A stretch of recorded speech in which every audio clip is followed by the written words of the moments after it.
इस क्लास में आप सभी को नमस्कार। आज हम लोग यहाँ नामकरण सीखेंगे अलग अलग फंक्शनल ग्रुप का। चूँकि इससे पहले केवल दो ही फंक्शनल ग्रुप का नामकरण हम लोग सीखे हैं, एक अल्कोहल और दूसरा एल्डिहाइड। उसके बाद आज हम लोग कार्बोक्सिलिक एसिड के नामकरण के बारे में जानेंगे कि कार्बोक्सिलिक एसिड का नामकरण कैसे किया जाता है।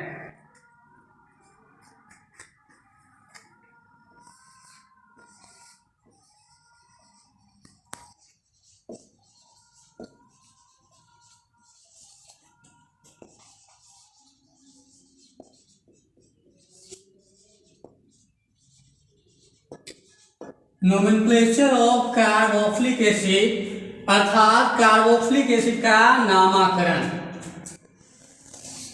यहाँ फिर 7 कॉलम बनाएंगे।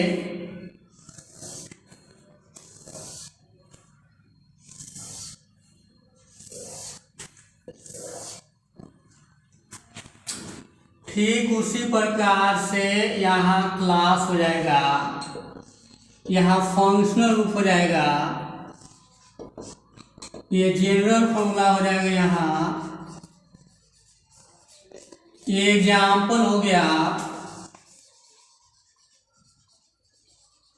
ये इसका कॉमन नेम हो गया,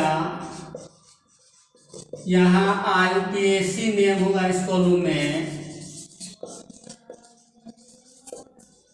यहाँ स्ट्रक्चर हो जाएगा।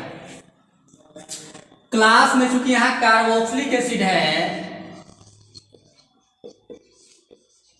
इसलिए यहाँ कार्बोक्सिलिक एसिड क्लास में देंगे और ब्रैकेट में है इसका आईयूपीएसी नेम लिखेंगे। चूंकि यहाँ पर इसकी आवश्यकता होगी तो यहाँ कार्बोक्सिलिक एसिड का आईयूपीएसी नेम होता है एल्केनोइक एसिड।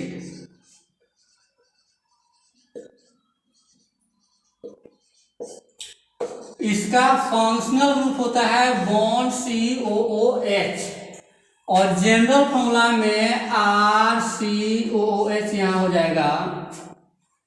और इस बॉन्ड से चूंकि अल्काइल ग्रुप लगता है और यहाँ एग्जाम्पल में यहाँ R के जगह पर पहले H रखेंगे, उसके बाद हम alkyl group methyl, ethyl, propyl, butyl, pentyl इस तरह से उसमें डालेंगे। क्योंकि यहाँ इस फंक्शनल ग्रुप में एक कार्बन पहले से मौजूद है इसलिए यहाँ हाइड्रोजन रखने से भी कंपाउंड बन जाता है, इसका पहला मेंबर बन जाता है, इसलिए पहले हम H डालेंगे। तो यहाँ जब H डालते हैं तो इसका नाम हो जाता है कॉमन नेम फॉर्मिक एसिड। चूंकि जब H डालेंगे तो उस कंपाउंड का नाम FOR से ही शुरू होगा, जब CH3 रखेंगे तो ACE से चालू होगा। जिस तरह से एल्डिहाइड में देखे हैं कि H रखने पर फॉर्मल्डिहाइड, CH3 रखने पर एस्टल्डिहाइड, ठीक इसी प्रकार से यहाँ H रखेंगे तो फॉर्मिक एसिड, CH3 डालेंगे तो एस्टिक एसिड। तो यहाँ इसका कॉमन नेम हो जाएगा फॉर्मिक एसिड। और चूंकि इसका आईयूपीएसी नेम है एल्केनोइक एसिड तो इस कॉलम में जो आईयूपीएसी नेम यहाँ लिखा हुआ है तो यहाँ कार्बन की संख्या को गिनेंगे। चूंकि यहाँ एक कार्बन है और एक कार्बन वाले हाइड्रोकार्बन को हम मीथेन के नाम से जानते हैं, तो यहाँ एल्केनोइक एसिड है तो यहाँ तो हो जाएगा मीथेनोइक एसिड।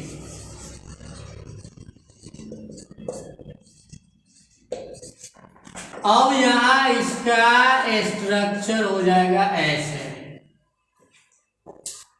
तो एक लाइन क्लियर हो गया। ये कार्बोक्सिलिक एसिड का आईयूपीएसी नेम हुआ एल्केनोइक एसिड, इसका फंक्शनल ग्रुप हुआ, इसमें अल्काइल ग्रुप लगाएंगे तो जनरल फॉर्मूला हो जाएगा। एग्जाम्पल में यहाँ चूंकि पहले से कार्बन मौजूद है इसलिए हाइड्रोजन देने से भी कंपाउंड बन जाता है, इसलिए हम हाइड्रोजन दिए हैं। और इसके बाद फिर methyl, ethyl, propyl, butyl group हम रखते जाएंगे। जब H रखेंगे तो उस कंपाउंड का नाम FOR शुरू होगा, अर्थात ये फॉर्मिक एसिड हो गया। अब यहाँ फॉर्मिक एसिड नाम देने के पीछे भी एक कारण है कि वैज्ञानिकों ने सर्वप्रथम फॉर्मिक एसिड को लाल चींटी से आइसोलेट किया था और उस लाल चींटी को लैटिन भाषा में फॉर्मिका कहा जाता है, इसलिए इस कंपाउंड का नाम पड़ा है फॉर्मिक एसिड। वैज्ञानिकों ने इसे सर्वप्रथम लाल चींटी से प्राप्त किया था, जो पेड़ पौधे पर अक्सर ये पाया जाता है। तो उस लाल चींटी को लैटिन भाषा में फॉर्मिका के नाम से जानते हैं, इसलिए इसका नाम पड़ा है फॉर्मिक एसिड। ये प्राप्ति के स्थान के आधार पर है, ये स्रोत के आधार पर है। और यहाँ आईयूपीएसी नेम में इस सिस्टम के अनुसार होगा। एल्केनोइक एसिड है तो एक कार्बन है तो मिथेनोइक एसिड, 2 है तो इथेनोइक एसिड, 3 कार्बन है तो 3 को प्रोपेन कहते हैं तो हो जाएगा प्रोपेनोइक एसिड, 4 है तो हो जाएगा ब्यूटेनोइक एसिड। तो इस तरह से इसका मिथेनोइक एसिड आईयूपीएसी नेम हुआ और उधर उसका स्ट्रक्चर हुआ। इस फंक्शनल ग्रुप को हम ऐसे भी लिख सकते हैं स्ट्रक्चर के आधार पर। अब ये सब ग्रुप वही रहेगा। अब यहाँ R के जगह पर हम CH3 रखेंगे, मिथाइल ग्रुप। तो जब यहाँ CH3 डालेंगे इस कंपाउंड का नाम हो जाएगा AC से चालू होगा एसिटिक एसिड, यहाँ हो जाएगा एसिटिक एसिड। अब ये एसिटिक एसिड नाम इसका क्यों पड़ा? चूंकि ये एसिटिक एसिड विनेगर में पाया जाता है और उसको एसिटम कहा जाता है, उससे उस स्रोत के आधार पर इसका नाम एसिटिक एसिड दिया गया है। और यहाँ आईयूपीएसी सिस्टम में चलेंगे तो यहाँ एल्केनोइक एसिड है और यहाँ 2 कार्बन है, जो फंक्शनल ग्रुप का भी कार्बन हम लेंगे और ये दोनों कार्बन मिलकर के इथेन कहलाता है। 2 कार्बन है तो इथेन, अगर 3 रहता तो प्रोपेन। तो 2 है तो इथेनोइक एसिड हो जाएगा। चूंकि यहाँ एल्केनोइक एसिड है तो एल्केन की जगह पर 2 कार्बन है तो 2 कार्बन को इथेन कहते हैं, इसलिए यहाँ पर हो जाएगा इथेनोइक एसिड।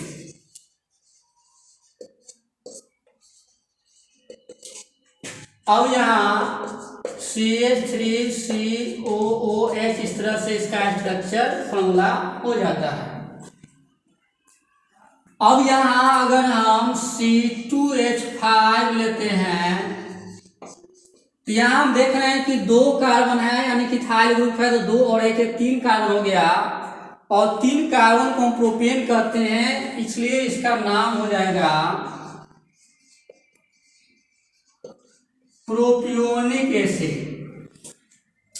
तीसरे वाले में यहाँ PiO लिखेंगे, लेकिन ये सब में नहीं होगा, ब्यूटियोनिक नहीं होगा, क्योंकि ब्यूटेनोइक हो जाएगा, ब्यूटेनोइक एसिड, फिर पेंटेनोइक एसिड, पेंटेनोइक एसिड। तो यहाँ 3 कार्बन है तो होगा प्रोपियोनिक एसिड। और फिर यहाँ आईयूपीएसी में यहाँ चूंकि एल्केनोइक एसिड है और यहाँ 3 कार्बन है, 3 को प्रोपेन कहते हैं तो हो जाएगा प्रोपेनोइक एसिड। ये हो जाएगा प्रोपेनोइक एसिड और यहाँ इसका स्ट्रक्चर हो जाएगा, ये फंक्शनल ग्रुप का स्ट्रक्चर COH रहबे करेगा, या इसको सिंपली हम यहाँ COH भी लिख सकते हैं। अब यहाँ अगर हम प्रोपाइल ग्रुप C3H7 डालते हैं तो चूंकि यहाँ 4 कार्बन है, 4 को ब्यूटेन कहते हैं तो हो जाएगा ब्यूटरिक एसिड। ब्यूटरिक एसिड, यहाँ ब्यूटरिक एसिड का नाम इसलिए दिया गया है क्योंकि ये स्रोत के आधार पर है। ये ब्यूटरिक एसिड मक्खन में पाया जाता है और उस मक्खन को लैटिन भाषा में ब्यूटरम के नाम से जाना जाता है, इसलिए इसका नाम पड़ा है ब्यूटरिक एसिड।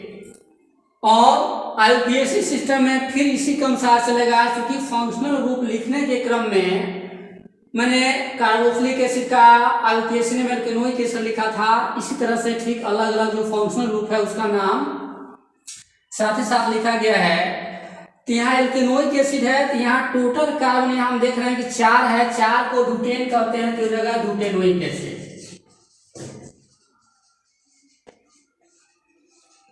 ये ब्यूटेनोइक एसिड हो गया और यहाँ पर बाएं में कार्बन बढ़ते चला जाएगा और ये फंक्शनल ग्रुप है वो साइड से रहेगा ही। तो इस तरह से इसका नामकरण किया जाता है। अब यहाँ C4H9 ये ब्यूटाइल ग्रुप है तो टोटल कार्बन यहाँ 5 हो गया, अब ये हो जाएगा पेंटेनोइक एसिड। यहाँ भी हो जाएगा पेंटेनोइक एसिड। अब 6 रहेगा तो हो जाएगा हेक्सेनोइक एसिड और ये भी हेक्सेनोइक एसिड। 7 रहेगा हेप्टेनोइक एसिड, हेप्टेनोइक एसिड। तो इस तरह से यहाँ कार्बोक्सिलिक एसिड अर्थात फैटी एसिड का नामकरण किया जाता है। एक बार पुनः इस पर हम लोग ध्यान दें कि आखिर ये कैसे हुआ। यहाँ 7 कॉलम खींचेंगे, क्योंकि अलग अलग नाम है, यूपीएससी नाम है, कॉमन नेम है, इसका उदाहरण है, जनरल फॉर्मूला है, उसका संरचना सूत्र है, सब यहाँ एक ही बार में क्लियर हो जाता है और विद्यार्थियों को कोई परेशानी यहाँ पर नहीं रह जाता है, इसलिए इस सिस्टम को अपनाया गया है। तो यहाँ क्लास हुआ, क्लास में कार्बोक्सिलिक एसिड है, इसका यूपीएससी ने यहाँ लिखा गया एल्केनोइक एसिड। क्लास का मतलब हुआ कि वर्ग, समूह, जैसे कार्बोक्सिलिक एसिड अलग क्लास हुआ, एल्डिहाइड एक अलग क्लास हुआ, कीटोन एक अलग क्लास है, एसिड हैलाइड एक अलग क्लास है, एसिड एनहाइड्राइड एक अलग क्लास है। तो सब क्लास नेम हुआ और उसका अलग अलग इसका यहाँ सदस्य होगा। जिस तरह से यहाँ हम देख रहे हैं कि formic acid, acetic acid, propionic acid, butyric acid, इस तरह से उसका अलग अलग मेंबर है, इसलिए क्लास कहलाएगा। ये इसका फंक्शनल ग्रुप हुआ, क्रियात्मक समूह। ये ऐसा परमाणु या परमाणु का समूह होता है जिस पर उस यौगिक का सभी रासायनिक गुण निर्भर करता है और इसी ग्रुप से इस कंपाउंड को पहचाना जाता है और ये ग्रुप पर अलग अलग आ जाता है, उस कंपाउंड का गुण बदल जाता है, इसलिए इसको फंक्शनल ग्रुप के नाम से जाना जाता है। इसमें बॉन्ड में हम एल्काइल ग्रुप लगाते हैं जिसका जनरल फॉर्मूला हो जाता है, सामान्य सूत्र हो जाता है। यह उदाहरण है। इसमें चूंकि हम एक कार्बन पहले से देख रहे हैं, इसलिए एक हाइड्रोजन एटम रखने से भी यहाँ एक कंपाउंड बन जाता है जो फॉर्मिक एसिड कहलाता है। और फॉर्मिक एसिड का नाम इसलिए दिया गया है कि वैज्ञानिकों ने इस फॉर्मिक एसिड को सर्वप्रथम लाल चींटी से प्राप्त किया था, रेड एंट से प्राप्त किया था, और उस लाल चींटी को लैटिन भाषा में फॉर्मिका के नाम से जानते हैं, इसलिए इसका नाम फॉर्मिक एसिड पड़ा है, जो स्रोत के आधार पर है, सोर्सेज के आधार पर है। और यहाँ यूपीएससी नेम एल्केनोइक एसिड है, चूंकि यहाँ एक कार्बन है तो यूपीएससी नेम लिखते समय हम कार्बन की संख्या को गिनेंगे और एक कार्बन वाले हाइड्रोकार्बन को मीथेन के नाम से जानते हैं। और चूंकि यहाँ एल्केनोइक एसिड है इसलिए यहाँ मिथेनोइक एसिड हो गया।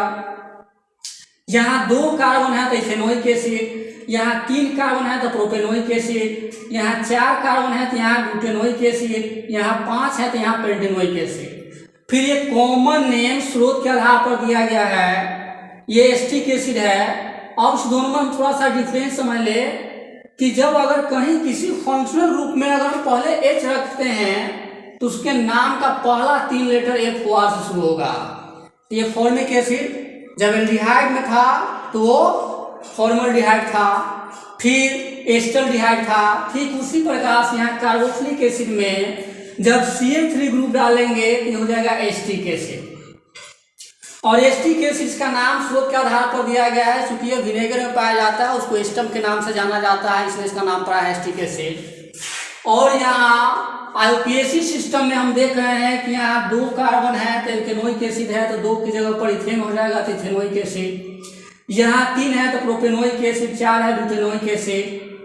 अब एक चीज ये भी ध्यान यहाँ देना है कि तीसरके वाले में PI हो जाएगा, चौथे में इस तरह से नहीं होगा। केवल तीसरके वाले में प्रोपियोनिक एसिड, जिस तरह से वहाँ प्रोपियोनल्डिहाइड लिखे थे। और यूपीएससी सिस्टम तो यहाँ क्लियर है कि 3 कार्बन का प्रोपेनोइक एसिड होगा इसके आधार पर। और ये 4 कार्बन है, 4 कार्बन वालों को यहाँ ब्यूटरिक एसिड कहा जाता है। ब्यूटरिक एसिड मक्खन में पाया जाता है, उस मक्खन को ब्यूटरम के नाम से जाना जाता है, इसलिए इसका नामकरण किया गया है ब्यूटरिक एसिड स्रोत के आधार पर। अब फिर यहाँ ब्यूटेनोइक एसिड यूपीएससी सिस्टम में, चूंकि इसका नाम एल्केनोइक एसिड होता है, एल्केन की जगह पर यहाँ 4 कार्बन है तो हो गया ब्यूटेनोइक एसिड।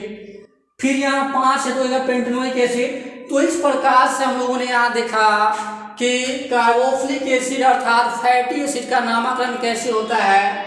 ये सभी के सभी सिंपल कंपाउंड की श्रेणी में है, इसमें कॉम्प्लेक्स कंपाउंड भी होगा और ठीक उसका नामकरण इसी प्रकार किया जाएगा, लेकिन जो कुछ कॉन्स्टिट्यूएंट आएगा फिर उसका नामकरण हम लोग जो 15 फंक्शनल ग्रुप जाने हैं मुख्य रूप से, और उन सभी फंक्शनल ग्रुप का नामकरण ठीक इसी प्रकार से होगा। और उसको नामकरण करने के बाद फिर हम लोग यूपीएससी नोमेनक्लेचर चलेंगे कॉम्प्लेक्स कंपाउंड का, जिसमें 2 या 2 से अधिक फंक्शनल ग्रुप आएगा, जो काफी एक आसान सा सिस्टम है। पहले हम लोग इस तरह से कंपाउंड का नामकरण सीखे जो सिंपल कंपाउंड की श्रेणी में आता है। तो अब फिर दूसरे कंपाउंड का नामकरण हम लोग करेंगे। अर्थात एल्काइल हैलाइड का।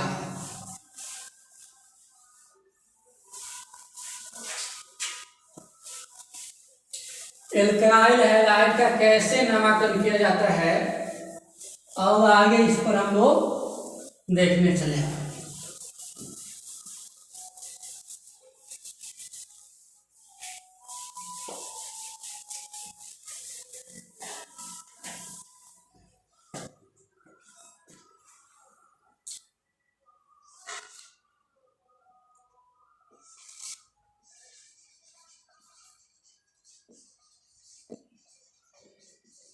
Nomenclature of alkyl halide,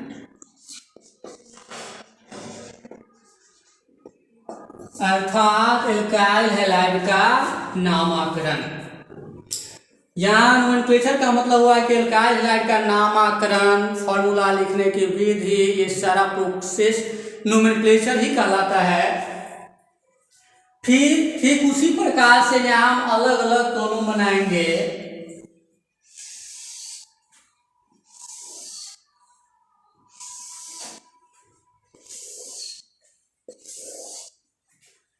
फिर यहाँ क्लास होगा, यहाँ फंक्शनल ग्रुप होगा, यहाँ जीएफ मतलब हुआ जनरल फॉर्मूला, यहाँ इसका एग्जाम्पल हो गया, ये कॉमन नेम हो गया, यहाँ पर IUPAC नेम होगा इस कॉलम में, ये स्ट्रक्चर हो गया। ठीक उसी प्रकार से जिस प्रकार से अभी हम लोगों ने कार्बोक्सिलिक एसिड का नामकरण किया था, ठीक उसी प्रकार से यहाँ क्लास में हो जाएगा एल्काइल हैलाइड। ये फंक्शनल ग्रुप हुआ, ये जनरल फॉर्मूला हुआ, एग्जाम्पल हुआ, ये कॉमन नेम यहाँ होगा इस कॉलम में, IUPAC नेम होगा जो एक इंटरनेशनल नेम है, जिसका फुल फॉर्म होता है international union of pure and applied chemistry.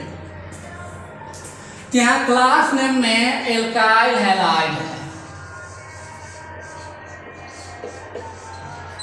Alkyl halide जिसका IUPAC नेम होता है हैलो एल्केन, यहाँ ब्रैकेट में लिख देंगे क्योंकि यहाँ पर इसकी आवश्यकता पड़ेगी। फंक्शनल ग्रुप होता है इसका X, यहाँ जनरल फॉर्मूला में RX हो जाएगा क्योंकि इस बॉन्ड से एल्काइल ग्रुप जुटेगा। अब यहाँ पर चूंकि इसमें कार्बन तो है नहीं X में, इसलिए यहाँ CH3 से पहले हम शुरू करेंगे। तो ये मिथाइल ग्रुप हुआ और ये हैलाइड है जिसका कॉमन नेम हो जाएगा मिथाइल हैलाइड, ये हो गया मिथाइल हैलाइड। और यहाँ चूंकि इसका IUPAC नेम हैलो एल्केन है, इसलिए इसका IUPAC नाम हो जाएगा हैलो मीथेन, एल्केन के जगह पर यहाँ एक कार्बन मीथेन है, तो ये हो जाएगा हैलो मीथेन। अब ये इसका संरचना सूत्र यहाँ पर हो जाएगा। अब इस लाइन को पहले हम लोग समझने चले, ये इसका फंक्शनल ग्रुप रहा X, जिसके जगह पर हम क्लोरीन भी डाल सकते हैं, ब्रोमीन भी डाल सकते हैं, आयोडीन और फ्लोरीन भी डाल सकते हैं। चूंकि X हैलोजन एटम्स को शो करता है और हैलोजन एक ग्रीक शब्द है जिसका अर्थ होता है लवण उत्पादक अर्थात साल्ट प्रोड्यूसर। चूंकि ये सभी एलिमेंट किसी धातु से अभिक्रिया कर लवण का निर्माण करता है, इसलिए इसको लवण उत्पादक कहा जाता है। और इसके समूह में क्लोरीन, ब्रोमीन, आयोडीन, फ्लोरीन ये सभी के सभी हैलोजन ग्रुप कहलाते हैं। और जहां कहीं भी अगर X आएगा केमिस्ट्री में, उस सभी जगह हम अलग अलग ये ग्रुप डाल सकते हैं और अलग अलग कंपाउंड बना सकते हैं। यहाँ इस बॉन्ड से एल्काइल ग्रुप जुटेगा तो इसका जनरल फॉर्मूला हो जाएगा, यहाँ एग्जाम्पल में एल्काइल ग्रुप डालेंगे, ये मिथाइल ग्रुप है, ये हैलाइड है, तो मिथाइल हैलाइड हो जाएगा। और IUPAC नेम इसका हैलो एल्केन है, तो ये हैलो मीथेन हो जाएगा। क्योंकि यहाँ एक कार्बन है, एक कार्बन को मीथेन कहते हैं, वो उसका संरचना सूत्र हो गया। अब इसके जगह पर हम चारों डालेंगे तो चार अलग अलग एक ही से कंपाउंड बनेगा। यहाँ अगर हम क्लोरीन डालते हैं तो हो जाएगा मिथाइल क्लोराइड हो जाएगा, यहाँ क्लोरोमीथेन हो जाएगा। यहाँ Br डालते हैं तो ये मिथाइल ब्रोमाइड हो जाएगा, यहाँ ब्रोमोमीथेन होगा। यहाँ पर I डालते हैं तो ये मिथाइल आयोडाइड हो जाएगा, यहाँ आयोडोमीथेन हो जाएगा। अब एक एक करके कुछ एग्जाम्पल हम ले लें इसका। यहाँ CH3Cl ये मिथाइल ग्रुप है, ये क्लोराइड है, जिसका कॉमन नेम हो जाएगा मिथाइल क्लोराइड। यहाँ हो जाएगा क्लोरोमीथेन।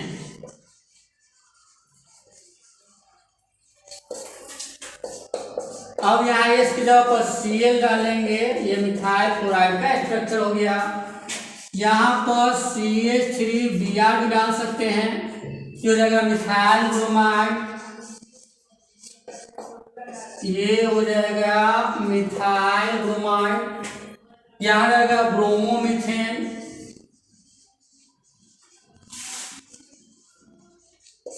इसी तरह से इसका स्ट्रक्चर हो जाएगा, यहाँ Br डालेंगे।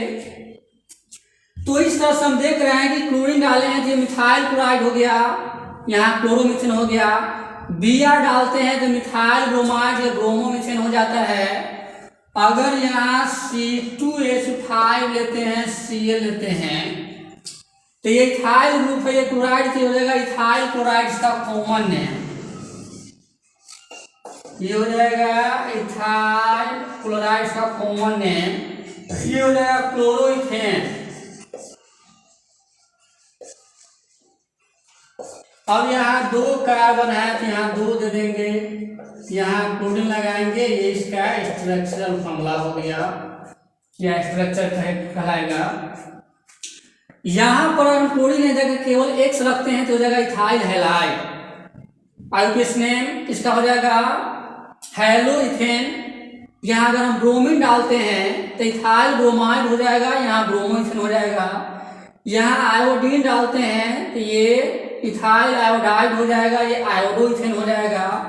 अगर हम यहाँ C3H7 अर्थात प्रोपाइल ग्रुप लेते हैं, यहाँ Br लेते हैं इसकी जगह पर, यहाँ चारों में से कोई एक भी लिया जा सकता है, ये हो जाएगा प्रोपाइल ब्रोमाइड। इसका नाम हो जाएगा प्रोपाइल ब्रोमाइड।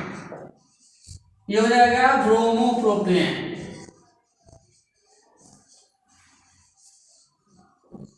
ब्रोमोप्रोपेन। और चूंकि यहाँ 3 कार्बन है, 3 कार्बन देंगे, यहाँ Br लगाएंगे, इस सब पर हाइड्रोजन एटम हो जाएगा, तो ये इसका स्ट्रक्चरल फॉर्मूला हो जाएगा।